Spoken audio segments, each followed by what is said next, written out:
அஸ்ஸலாமு அலைக்கும் வரஹ்மத்துல்லாஹி வபரகாத்துஹு. இப்ராஹிம் நபியுடைய காலத்துக்கு அப்புறம் ஜம்சம் கிணறு எப்படி மூடப்பட்டுச்சு, அதுக்கப்புறமா எப்படி மறுபடியும் தோண்டப்பட்டுச்சுன்னு பார்க்கலாம். யமன் நாட்டிலிருந்து வந்த ஜுர்ஹூஃப் கோத்திரத்தை சேர்ந்த மக்கள் மக்காவுடைய பழங்குடியினரா இருந்தாங்க. பிறகு குறைஷி கோத்திரத்தை சேர்ந்த குசால் இப்னு கிலாஃப் தலைவரா ஆனதுக்கு அப்புறமா ஜுர்ஹூஃப் மக்களை மக்கால இருந்து வெளியேற்றினாங்க.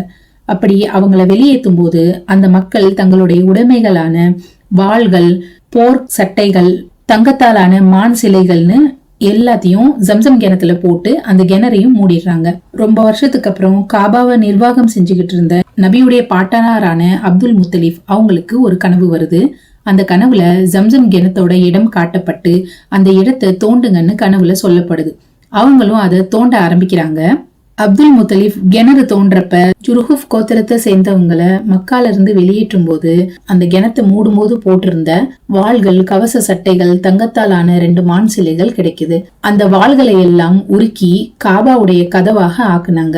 2 தங்க மான் சிலைகளையும் உருக்கி காபாவோட கதவுல மேல் தகடா ஆக்குனாங்க. பிறகு ஹஜ் பயணிகளுக்கு ஜம்சம் கிணத்து நீரை கொடுக்கறதுக்கு ஏற்பாடு செஞ்சாங்க.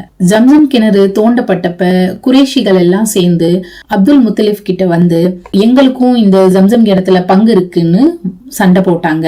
அதுக்கு அப்துல் முத்தலிப் சொன்னாங்க, இல்ல இது எனக்கு மட்டும்தான் உரிமையானது.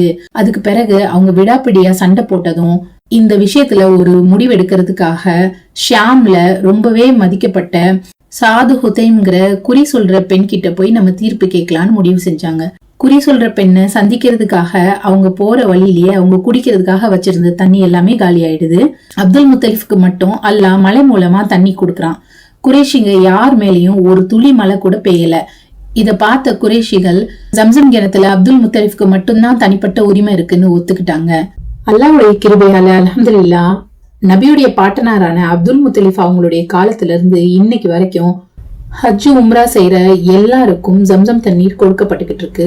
இந்த மாதிரி இன்ட்ரெஸ்டிங்கான விஷயங்களை தெரிஞ்சுக்க அருள்மறை குர்ஆன் சேனலை சப்ஸ்கிரைப் பண்ணுங்க. இன்னும் என்னெல்லாம் விஷயங்களை தெரிஞ்சுக்க விரும்புறீங்கன்னு கமெண்ட் செக்ஷன்ல கமெண்ட் பண்ணுங்க. அஸ்ஸலாமு அலைக்கும் வரஹ்மத்துல்லாஹி வபரகாத்துஹு.